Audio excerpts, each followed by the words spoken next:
कर हैरान हो जाएंगे। आप शायद ये कहेंगे कि इंसान भी इस तरह जन्म क्यों नहीं दे सकते, लेकिन सच में मुझे ये वीडियो आप सभी को दिखाते हुए बड़ा अच्छा महसूस हो रहा है, क्योंकि आप इससे बहुत कुछ सीखने वाले हैं। वैसे क्या आपको पता है कि एक डॉग का बच्चा थैले से बाहर आता है या एक मादा हाथी सीधा अपने बच्चे को जमीन पर गिरा देती है। आज आप प्रकृति के कुछ जानवरों की जन्म क्रियाकलाप के बारे में जानने वाले हैं। इसे अंत तक देखते रहिए, क्योंकि आखिरी में आपको पता लगेगा कि एक लाल कंगारू का जन्म कैसे होता है। मतलब किसी मादा हाथी को दिन में प्रसव पीड़ा होती है तो वो अपने बच्चे को बाहर आने से रोक लेती है, क्योंकि हाथी हमेशा बच्चे को रात के समय जन्म देने में ही खुश रहते हैं। सच में ये कमाल की बात है। इससे बड़ी कमाल की बात ये भी है कि एक मादा हाथी का गर्भ का समय पूरे 22 महीनों का होता है। जरा सोच कर देखिए, अगर एक औरत इतने समय के लिए गर्भ धारण करती है तो कैसा होगा। बेशक ऐसा नहीं हो सकता, लेकिन हाथियों के लिए ये कोई बड़ी बात नहीं है। जन्म के समय एक हाथी के बच्चे का भार लगभग 113 किलो के आसपास का रहता है। सच में ये बहुत बहुत भारी है। इसके अलावा जन्म देने वाली नलिका तब तक मादा से जुड़ी रहती है जब तक अंदर मौजूद सारा तरल और खून बाहर नहीं आ जाता। चलिए, अगर हाथी को देखकर आप हैरान हो गए, डॉल्फिन का अपने बच्चे को जन्म देते हुए देखना सच में बहुत दुर्लभ घटना मानी जाती है। अगर आपको लग रहा है कि वो पानी में चलते हुए ही बच्चों को जन्म दे देती होगी तो यकीन मानिए आप गलत हैं, बल्कि ये तो एक लंबा क्रियाकलाप है। इसी वजह से डॉल्फिन्स को धैर्य रखने के मामले में ऊंचा स्थान प्राप्त है।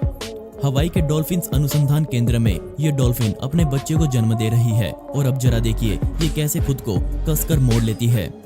ये इनका बच्चे को बाहर निकालने के लिए लगने वाले जोर लगाने का तरीका है। अच्छी बात यह है कि पानी के अंदर जन्म देना आसान काम होता है। शुरुआत में ऐसा लगता है जैसे डॉल्फिन की एक और पूंछ आ गई हो, लेकिन मुझे भी सबसे ज्यादा हैरानी तब हुई जब मुझे पता लगा कि जैसे ही बच्चा बाहर आता है वो तुरंत अपनी माँ के साथ तैरना शुरू कर देता है, जैसे वो अंदर से ही तैरना सीख कर आया हो। और वो ऐसे तैरता है जैसे पता नहीं कितने सालों से ऐसे ही तैर रहा हो। एक राइनोसोरस एक बच्चे को जन्म दे रही है। ये घटना बिल्कुल भी आम नहीं है। राइनो के गर्भ का समय पूरे 18 महीनों का होता है, और ये 2.5 सालों के अंतराल के बाद ही दूसरे बच्चे को जन्म दे सकती है। और यहाँ देखिए, एक 20 साल की साउथ अफ्रीकन राइनो अपने तीसरे बच्चे को जन्म दे रही है। ये कमाल की फुटेज हमारे पास नहीं होती अगर उस दिन सही समय पर कैमरा वहां नहीं लगाया गया होता तो। और सच में राइनो के जन्म देने का काम बहुत तेज होता है। हाथी के बच्चे की तरह शुरुआत में राइनो का बच्चा भी अवचेतन हालत में होता है। मादा राइनो उसके पास बैठती है और जीभ से उसको सहलाती है। जन्म के समय आमतौर पर राइनो का बच्चा 45 किलो के आसपास का हो सकता है। ये इतना कमजोर होता है कि ये खुद से खड़ा भी नहीं हो सकता। इसके बाद इसकी माता इसको खड़ा करने में मदद करती है। अब ये एक कमाल का दृश्य होने वाला है जब आप एक लाल कंगारू का जन्म होते देखने वाले हैं। क्या आप देखना चाहते हैं कि एक बहुत छोटा सा जानवर अपनी माता के थैले से कैसे बाहर आता है? कमाल की बात यह है कि जब एक कंगारू का जन्म होता है तो वो उस समय भी एक एम्ब्रियो यानी कि एक छोटा सा भ्रूण ही होता है। सच में ये एक बेहद दुर्लभ घटना है। क्या आपको नहीं लगता कि ये चिंप कुछ जल्दी ही बाहर आ गया हो?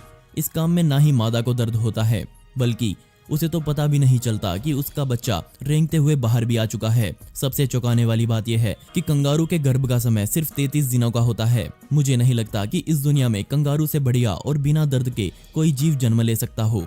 बेबी कंगारू बिल्कुल भी मैच्योर नहीं होता और उसका भार सिर्फ 1 ग्राम के आसपास का ही होता है।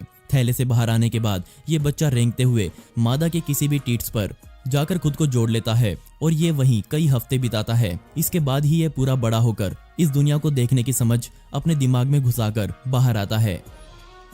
दोस्तों, आपको इनमें से सबसे कमाल का जानवर कौन सा लगा? मुझे नीचे कमेंट सेक्शन में जरूर बताइएगा। और इस वीडियो का पार्ट 2 चाहिए हो तो कमेंट में पार्ट 2 जरूर लिखें। ऐसे ही इंटरेस्टिंग वीडियोस देखने के लिए मिस्टीरियस दुनिया को अभी सब्सक्राइब करें। मिलते हैं अगली वीडियो में। ये वीडियो देखने के लिए धन्यवाद। और ये मेट्रो रिचमंड जू जो कि वर्जीनिया में बना हुआ है उसमें रहती है, और ये इसका पहली बार था जब उसने अपनी संतान को जन्म दिया। इस बात में कोई शक नहीं है कि चीता बहुत सेंसिटिव जानवर होते हैं। इसी वजह से उनके लिए जन्म देने का समय किसी सजा से कम नहीं होता। जरा इसे देखिए, कई घंटे अकेले रहने के बाद उसने अपने पहले बच्चे को जन्म दिया। अपने पहले मौके पर ही उसने 5 बच्चों को एक साथ इस दुनिया में उतारा। जो फुटेज आपने देखी ये 19 सितंबर 2014 की है। सच में ये कमाल का था। एक